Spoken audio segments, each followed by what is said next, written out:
Hello students, today we are starting the lesson number 2 of maths part 2 Pythagoras theorem.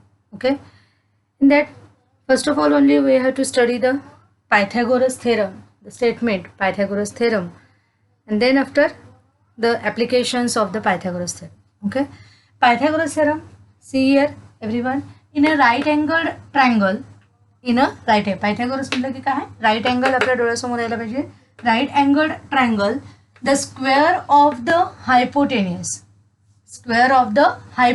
hypotenuse square केला तर is equal to the sum म्हणजेच काय, बेरीज of the squares of remaining two sides. आता आपण हा जेव्हा PQR आता इथे काढलेला आहे राईट अँगल ट्रायंगल मध्ये हायपोटेन्यूज साइड कोणती असते तर जी साइड 90 डिग्री अँगलच्या समोरची असते ती. इथे आता 90 डिग्री अँगल कोणता आहे, PQR. क्यू हा 90 डिग्रीचा अँगल आहे. 90 डिग्री अँगलच्या बरोबर अपोजिट साइड कोणती आहे, अँगलच्या अपोजिट साइड आहे PR. मग ही PR काय आहे, आपली हायपोटेन्यूज आहे. कोणती आहे ही आपली हायपोटेन्यूज.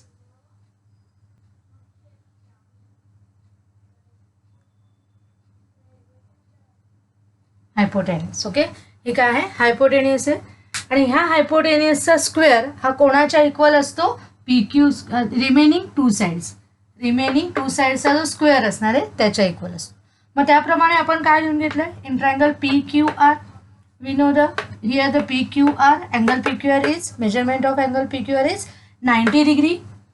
Therefore we can say from the statement as the square of the hypotenuse means what, PR चा square, length of PR square is equal to sum of the that is the addition, sum of the squares of remaining two sides. remaining two side कोण आहे, PQ आणि QR. PQ and QR, length of PQ square plus length of QR square. We can write directly as a, no need to write the length every time, we can write as a PR square is equal to PQ square plus QR square. Okay, आता ह्याच PQ square PR स्क्वेअरला जर आपण काही आणखीन टोपन name nick name दिलेच, काय छोटे छोटे नावं, दुसरे टोपन नावं आपण दिले. फॉर एक्झाम्पल हिअर आता आपण इथे टोपन नावं देताना सुद्धा आपण थोडंसं ट्रिकली देऊया, काहीतरी ट्रिक, आपण ती नावं देण्यामागे काहीतरी ट्रिक ठेवूया. आता फॉर एक्झाम्पल समजा आपण ठेवलंय जी साइड ज्या अँगलच्या फ्रंट आहे. आता जसं म्हटलं आपण PR ही कोणाच्या फ्रंट आहे, Qच्या. मग Qच्या फ्रंट असलेली साइड काय करूयात, स्मॉल Qने रिप्रेझेंट करूया. Pच्या समोर असलेली, Pच्या समोरची साइड कोणती आहे, RQ, ती कशाने करूया, स्मॉल P ने. Okay, small P. आणि Rच्या समोर असलेली साइड काय करूयात, स्मॉल R ने. मग काय होईल आपला, ह्याच्यामध्ये व्हॅल्यू त्याच पुटअप करा, PQR स्मॉल PQR. मग PR ला काय नाव आहे, Q, then we can write Q square. PQ ला नाव काय आहे, PQ ला R स्मॉल r, आणि QR ला नाव आहे स्मॉल p. ओके, म्हणजेच आपल्याला काय मिळालं, we can write it as the Q square is equal to R square plus P square, or we can, हे ॲडिशनच आहे. ओके, ॲडिशन आहे, आपण असंही घेऊ शकतो, आधी ही साईड घेऊ शकतो, P square plus R square. Okay, this way आपल्याला हे फक्त हे थेरम काय आपल्याला प्रूफला नाही आहे, फक्त आपल्याला त्या स्टेटमेंट त्या ट्रायंगलमध्ये त्या फिगरमध्ये कसं आपल्याला घ्यायचं आहे त्या प्रकारे फक्त इथे दिलेलं आहे. पायथागोरस थेरमचं आपल्याला जे स्टेटमेंट आहे ते काही यावेळेस आपल्याला अजून प्रूफला पुढे आहे, पुढच्या भागात आपल्याला दिलं आहे, पण सुरुवातीला आपल्याला ते थेरम प्रूफ करायला नाही आहे. त्याच्यावर अजून आपल्याला पायथागोरस ट्रिपलेट ही कन्सेप्ट आधी बघायची आहे. त्यानंतर त्याच्यावरचे काही एक्झाम्पल सोडवल्यानंतर आपल्याला पायथागोरस थेरमचं प्रूफ असणार आहे. मग तेव्हा आपण पुन्हा हे स्टेटमेंट घेणार आहोत आणि वेगवेगळ्या प्रॉपर्टीज यूज करून आपण काय करू शकतो ते कसं प्रूव्ह करायचं ते पाहणार. ओके, अशा प्रकारे हे जर पॉज करा आणि त्याप्रकारे लिहून घ्यायचं आहे. Okay, next concept is the Pythagoras triplet. तर ट्रिपलेट म्हणजेच काय, तीनचा संच, तीनचा ग्रुप असा म्हणा, ग्रुप ऑफ सेट ऑफ 3. मग इथे ट्रिपलेट म्हणजे 3 आहे. मग इथे आपल्याला ज्यावेळेस मगाशी आपण डायग्राममध्ये बघितलं, जेव्हा कुठलाही राईट अँगल ट्रायंगल असेल, ओके, राईट अँगल ट्रायंगल असेल तर त्याच्यामध्ये काय असतो, हायपोटेन्यूसचा जो स्क्वेअर असणार आहे is equal to the sum of the squares of the its remaining sides. Okay, sum of the squares of its remaining side that is a Q square is equal to P square plus R square. मग आता इथे काय असणार आहे, ही Q square P square म्हणजे काय numbers असणार, व्हॅल्यूज असणार, लेंथ असणार आहे त्या पर्टिक्युलर साईडची. ओके, साईड ह्या ज्या साईड्स आहेत ह्या हायपोटेन्यूस साईडची लेंथ त्याचा स्क्वेअर, इथे काय रिमेनिंग टू साईड्सच्या स्क्वेअर म्हणजे नंबरमध्ये असणार आहे. मग असे नंबर प्रत्येक वेळेस आता इथे डायग्रामवरनंच येईल असं नाही, तर आपल्याला तिथे काही वेळेस 3 नंबर्स कोणतेही दिले असतील तर त्या 3 नंबरने पायथागोरसचा राईट अँगल ड्रॉ करता येऊ शकतो का, ते पायथागोरन ट्रिपलेट होऊ शकतं का. मग पायथागोरन ट्रिपलेट म्हणजेच काय, तिथं ह्या साच्यामध्ये ते बसलं पाहिजे. कोणत्या साच्यामध्ये, Q square is equal to P square plus R square. Okay, ह्या साच्यामध्ये ते बसले पाहिजे. इथली व्हॅल्यू जी आहे एक व्हॅल्यू ही दुसऱ्यांच्या 2 व्हॅल्यूंच्या स्क्वेअरच्या सम इतकी असले पाहिजे. मग इथे आपण एनी नंबर्स घेतला तर इथे आपल्याला रेक्टँगल दिलेला नाही आहे, राईट अँगल दिलेला नाही आहे. मग राईट अँगल जेव्हा दिलेला नसेल तर त्याच्यामध्ये एक नंबर असा असणार आहे, जसं आपण इथे म्हटला होता क्यू स्क्वेअर हा जो म्हटला होता तो क्यू स्क्वेअर हा असा असणार आहे की तो सर्वात लार्जेस्ट नंबर असणार. कसा असणार, लार्जेस्ट. आणि हे दोन्ही ह्याच्या कम्पॅरेटिव्हली हे 2 नंबर स्मॉलेस्ट असणार आहे. मग त्याच्यानं बऱ्याच मॅथमॅटिशियनने अभ्यास केला तेव्हा त्यांना लक्षात आलं की इकडची व्हॅल्यू ही लार्जेस्ट नंबरचा स्क्वेअर असतो आणि ह्या व्हॅल्यूज जे असतात त्यांच्या स्मॉलेस्ट. कारण हा अगदी हे जनरल आहे, कोणत्याही 2 स्मॉलेस्ट नंबरचा जेव्हा आपण स्क्वेअर करू तेव्हाच आपल्याला जो स्क्वेअरची सम मिळेल ती नक्कीच लार्जेस्ट आहे. अगदी साधी गोष्ट आहे. आणि आपण जेव्हा काय आहे 2 + 3 करू तर आपल्याला काय मिळतं आपल्याला 5 मिळतं. पण आपण इथे समजा 5 + 3 करू तर 5च मिळेल का, नाही. इथे काय होणार आहे, चेंज होणार आहे. त्याच्यापेक्षा म्हणजे इकडचे जे 2 नंबर असणार आहे ते नक्कीच ह्या नंबरपेक्षा काय असणार आहे, लहान असणार आहेत आणि हा नंबर ह्या दोघांच्याही पेक्षा मोठा असणार आहे. हा अगदी साधा आपल्याला मॅथ्सचा रूल माहिती आहे की ज्या दोघांची ॲडिशन होते ती ॲडिशन नक्कीच त्या 2 नंबरपेक्षा मोठी असली पाहिजे.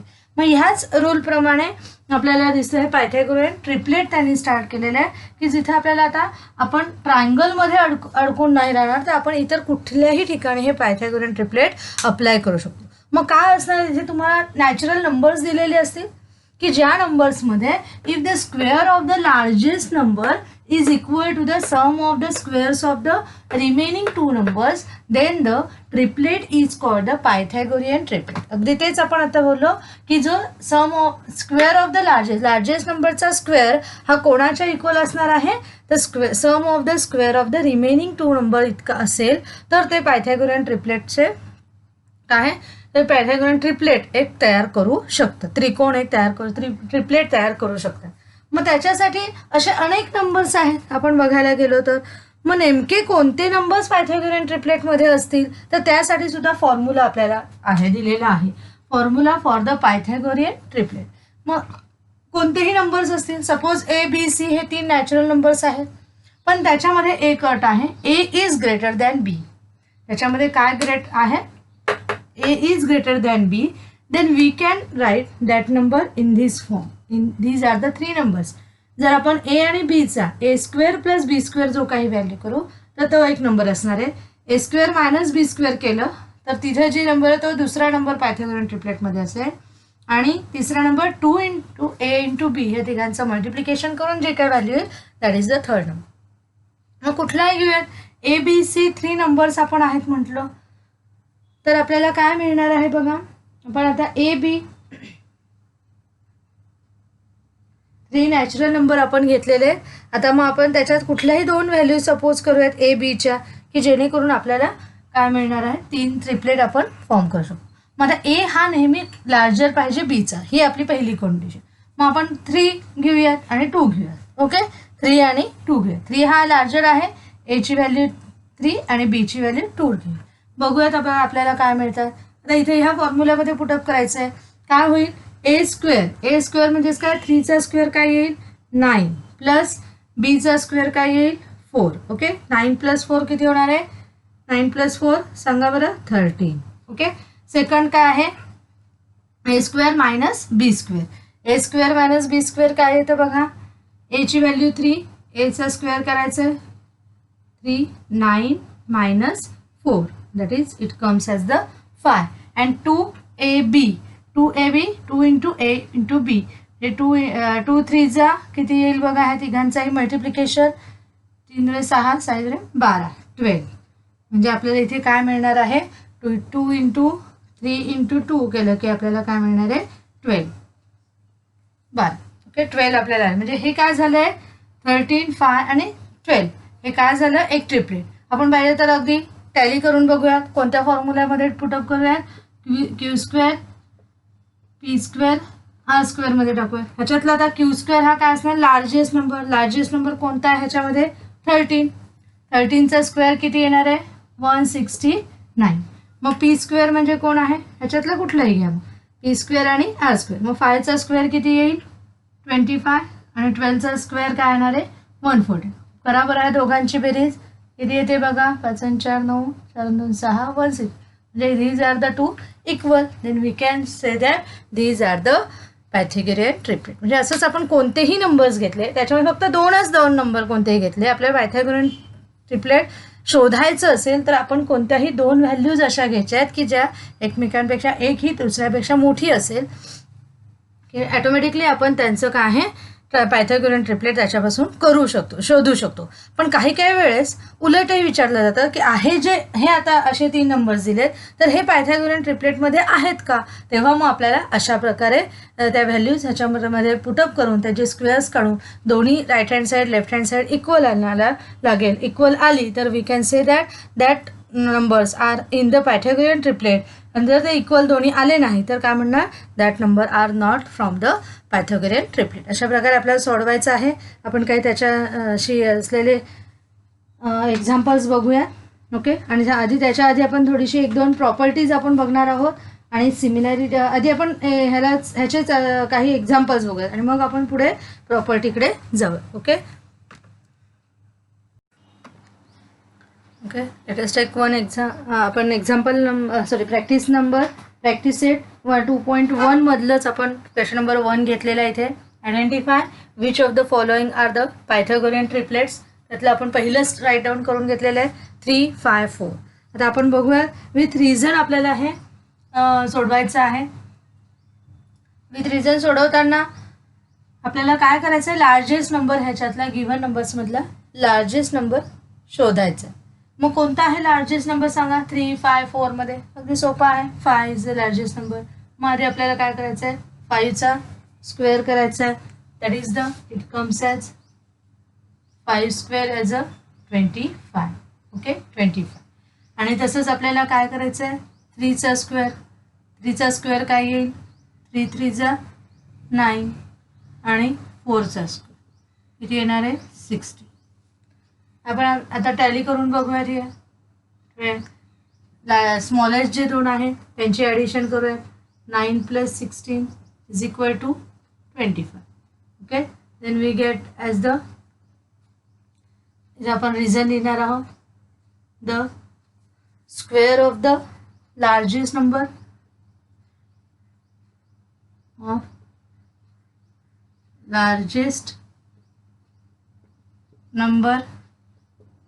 is equal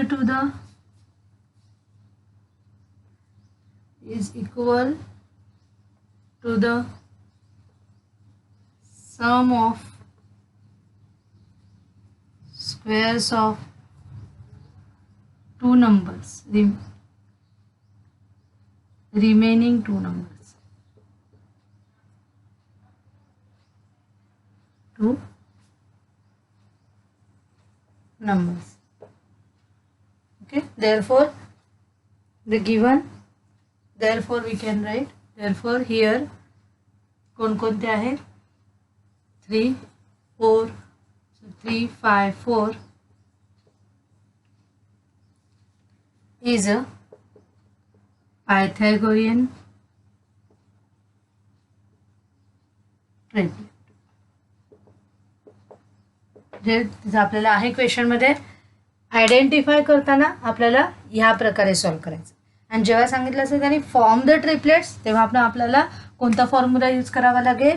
कोणता आहे तो फॉर्म्युला बघा, रिमाइंड करा. कोणता फॉर्म्युला आपल्याला तिथे सांगितला आहे?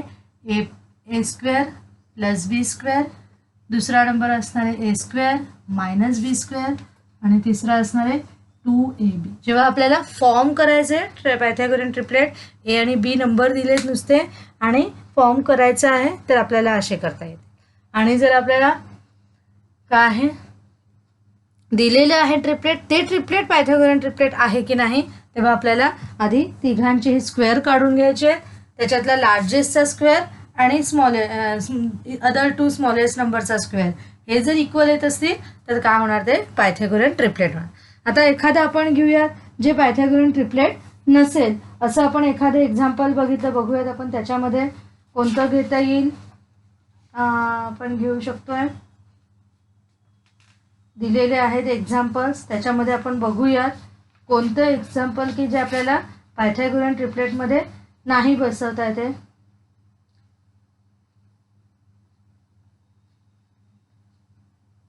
सेकंडच आपण त्याच्यातलं, मला वाटतं ते नाही होणार आहे. बघा आपण सेकंड एक्झाम्पल घेऊयात त्याच्यातलं. कुठे गेलं ते एक्झाम्पल? हां, सेकंड एक्झाम्पल आपण त्याच्यातलं घेऊयात की जे एखाद्याच नसेल. आपण ट्राय करून बघूया. 4, 9, 12 काय घेतलेले आहेत? 4, 9, 12 आपण बघूयात त्याचं सेकंड एक्झाम्पल. 4, 9, 12 सगळ्यांचा आता आधी लार्जेस्टचा स्क्वेअर करूयात. 12चा स्क्वेअर किती येईल?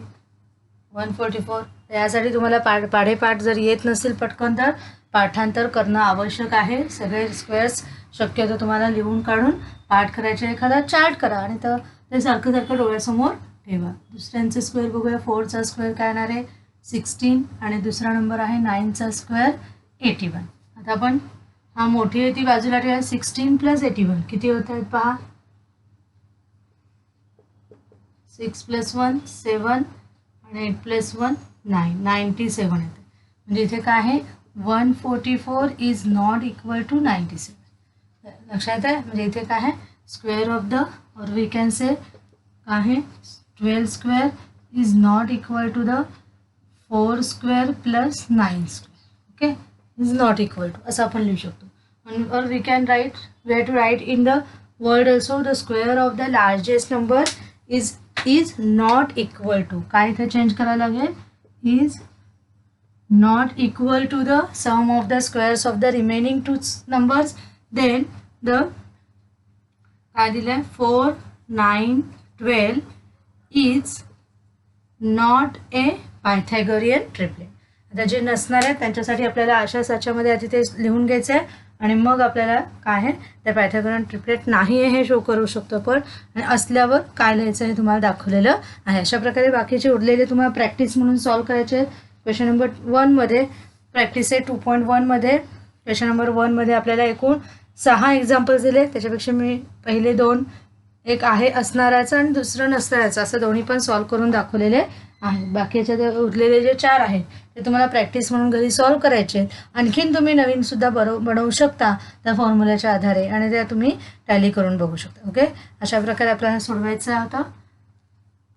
पुढचं आधी आपण आता हे डायरेक्टली आपण त्या पायथागोरन ट्रिपलेटच्या कन्सेप्ट नंतर प्रॉपर्टीनंतर डायरेक्ट आपण क्वेश्चन नंबर 1मध्ये आलो. पण आपल्या मधला काही भाग राहिलेत, काही थेरम्स आणि प्रॉपर्टीज शिकायचे आहेत ते आपण बघूयात आणि मग राहिलेल्या प्रॅक्टिसचे 2.1 सॉल्व करूयात. ओके, तर आपण properties of right angle triangle बघणार आहोत. सुरुवातीला प्रॉपर्टीज, गुणधर्म. राईट अँगल ट्रायंगलचे काही गुणधर्म आहेत. मग हे गुणधर्म कशावरनं पडलेले आहेत, कशावरनं हे प्रॉपर्टीज आहेत? तर आपण राईट अँगल ट्रायंगल म्हटला तर काय आहे, आपण फक्त कोणाकडे लक्ष देतो की एक त्याचा अँगल, एक त्या ट्रायंगलचा अँगल 90 डिग्रीला. पण हे इकडचे दोघं कसे असतील तर ते काही वेळेस 30-60 पण असू शकतील, कधी 45-45 पण असू शकतील. म्हणजेच आपल्याला हे कशावरनं ठरवतं की ह्या तिघांची ही बेरीज जी आहे ती किती असायला पाहिजे? 180. कुठल्याही ट्रायंगलची काय आहे बेरीज, सम ही किती असायला पाहिजे? 180. म्हणजे एक जर 90 असेल, एक जर त्याच्यामधला 90 असेल तर राहिला किती? 90. मग ह्या दोघांची सम ही 90 यायला पाहिजे. मग ह्या दोघांची सम जी 90 असेल असे बरेचसे आपण काढू शकतो. मग असे जे दोन असणारे, अशा दोन ह्याच्यामध्ये हा राईट अँगल असणार आहे. पण काही ठराविक जे दोन आपण इथे प्रॉपर्टी बघणार आहोत की जी 30-60 बद्दल आहे आणि आणखीन एक 45-45-90 बद्दल आहे.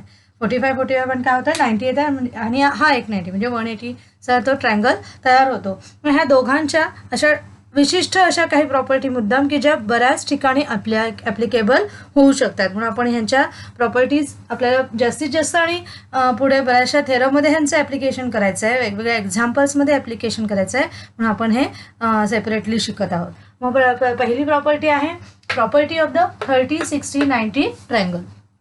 काय बघा प्रॉपर्टी लिहून दिलेली आहे. If a acute angles A नाही म्हणतात. If acute angles of right angle triangle, if acute angle म्हणजेच काय आहे की छोटे, कोणापेक्षा छोटे, 90 पेक्षा छोटे असलेले, the angles which are less than 90 असलेले काय आहे अक्यूट अँगल म्हणतो. आणि ग्रेटर दॅन 90 असेल तर काय असणार आहे, ग्रेटर दॅन 90 काय असणार आहे ते आपण म्हणणार आहोत की ते ऑब्ट्यूस अँगल असतात. लेस दॅन 90 आणि लेस दॅन 90 काय म्हणणार, लेस दॅन 90 किंवा ग्रेटर दॅन 90. म्हणजे हे अँगल्स इथे काय आपण म्हणू शकतो, हे ग्रेटर दॅन 90 आहे. A is greater than 90 degree and B is less than, म्हणजे बी हा काय झाला आपला अक्यूट अँगल झाला आणि ए हा काय झाला ऑब्ट्यूस झाला. ओके, हे आपण ट्रायंगलचे टाईप्स अँगलचे टाईप्स आपल्याला माहिती आहेत. मग हा ॲक्यूट अँगल म्हणजेच काय, जे लेस दॅन 90 डिग्री असणार आहेत. मग लेस दॅन 90 डिग्री असलेले जे अँगल्स असणार आहे राईट अँगल ट्रायंगलमध्ये ते काय असणार आहे, आर 30 and 60. हे जर 30 आणि 60 असतील तर कॉमा दिलेला आहे, पुढे देन आपल्याला स्टेटमेंट सुरू होते. जर 30-60 हे त्याचे अक्यूट अँगल असतील तर आपल्याला काय येणार, then the side opposite to 30 degree, side opposite to 30 degree angle is half of the hypotenuse and the side opposite to 60 degree angle is √3/2 times the hypotenuse. लक्षात येते सगळ्यांना. पुन्हा बघा आपण एकदा रीड करूयात आणि मग अर्थ समजून घेऊयात. If acute angles of right angled triangle are 30 degree and 60 degree, then the side opposite to 30 degree angle is half of the hypotenuse and the side opposite to 60 degree angle is √3/2 times of the hypotenuse. Okay, मग हे काय आहे, हे स्टेटमेंटवरनं आपण इकडे apply करायचा प्रयत्न करूया. ॲक्यूट अँगल 30-60 आहेत. ओके, म्हणजे या ट्रायंगलवर ही प्रॉपर्टी अप्लाय होती. मग काय, the side opposite to 30 degree, 30 degree angle कुठे आपला हा, आणि ह्या 30 डिग्री अँगलच्या अपोजिट साईड कोणती येते, साईड एम एन येते. मग काय आहे एम एन आपण लिहून घेऊया. ह्या दिलेल्या गिव्हन ट्रायंगलमध्ये काय आहे, एम एन ही 30 डिग्रीच्या अपोजिट तुमची जी असेल ती काय असणार. वेगवेगळ्या ट्रायंगलमध्ये फक्त आपल्याला अँगलकडे लक्ष द्यायचं आहे. 30च्या समोर असलेली साईड आपण काय म्हणू शकतो, the side opposite to 30 degree. तर इथं ह्या ठिकाणी आपली आत्ताच्या ट्रायंगलमध्ये कोणता आहे, एम एन ही साईड आहे. एम एन ही काय असणार आहे, angle is half of the, half कसं लिहिणार, 1/2. हाफ ऑफ द म्हणजेच काय इथे लिहिणार, मल्टिप्लिकेशन कोणाच्या, हायपोटेन्यूज. LMN मध्ये हायपोटेन्यूज कसं ओळखायचं आहे, जर साईड अपोजिट टू 90 डिग्री कोण आहे ती, LN. लक्षात आलं, हायपोटेन्यूजच्या हाफ, इथेही काय आहे, हायपोटेन्यूज आहे, हाफ ऑफ द हायपोटेन्यूज. इथे ह्या गिव्हन ट्रायंगलमध्ये ती LN आहे. तसंच आता दुसरं काय आहे, साईड अपोजिट टू 60 डिग्री, 60 डिग्रीच्या अपोजिट, 60 डिग्री हा इथे अँगल, त्याच्याबरोबर अपोजिट जायचं आहे. कोणती येते, LM. कोणती येते, LM. ती कशी आहे, side opposite to 60 degree angle is म्हटल्यावर इज इक्वल टू साईन काय आहे, √3/2 टाइम्स म्हटल्यावर मल्टिप्लिकेशन्स आहे कोणाच्या, हायपोटेन्यूज. हायपोटेन्यूज कोण आहे आपली इथे, LN. ओके, अशा प्रकारे आपल्याला दिसलं साईड अपोजिट टू 30 डिग्री इथे दिलेल्या गिवन ट्रायंगलमध्ये MN आहे म्हणून आपण MN लिहिले. तुम्ही दुसऱ्या ट्रायंगलमध्ये अप्लाय करत असाल तर तिथे अँगलकडे लक्ष द्यायचं आहे आणि अँगलच्या अपोजिट साईड बघायची. ओके, 30च्या समोर MN half into half of the म्हटलं, ऑफ म्हणजेच काय येणार आहे मल्टिप्लिकेशन LN. इथे पण काय 60च्या इथे √3/2 टाइम्स दिले, टाइम्स म्हणजेच काय मल्टिप्लिकेशन इंटू हायपोटेनस म्हणजे इथे LN. इथे आपल्याला अशा प्रकारे हे आहे. दुसरं आपण प्रॉपर्टी पाहूया. ओके, नेक्स्ट प्रॉपर्टी बघतोय आपण, प्रॉपर्टी ऑफ 45, 90 डिग्री ट्रायंगल. मग इथे आपण ट्रायंगल ड्रॉ केला आहे XYZ, where the X is the 90 degree angle, Y and Z are the 45 degree. 45 both are the, we can say that are the congruent angles असं पण म्हणू शकतो because they are of the same length. Okay, आता ही property बघूया. If acute angles of right angle triangle are 45 and 45, हे दोन्ही पण काय लेस दॅन 90 अँगल्स आहेत आणि ते काय आहेत 45 डिग्रीचे आहेत. Then the each of the perpendicular sides, each of the हे दोन्ही पण काय आणि मग each of the perpendicular sides, perpendicular sides म्हणजेच काय ज्या साइड्समुळे तिथे परपेंडिक्युलर फॉर्म झालेला आहे, ज्या साइड्समुळे इथे काय आहे 90 डिग्री ट्रायंगल फॉर्म झाला आहे किंवा एक साइड ही दुसऱ्याला परपेंडिक्युलर असते. समजा आपण म्हणूया ZX is perpendicular to XY और we can say YX is perpendicular to ZX. Okay, हे दोन्ही काय आहेत perpendicular sides is 1/√2 times the hypotenuse. Hypotenuse कोण आहे इथे YZ ची काय आहे 1/√2 टाइम्स. मग इथे येणारे काय बघा, इथे काय म्हणूयात आपण परपेंडिक्युलर साइड्स कोणकोणते आहेत इथे लिहून घेऊ शकतो आपण.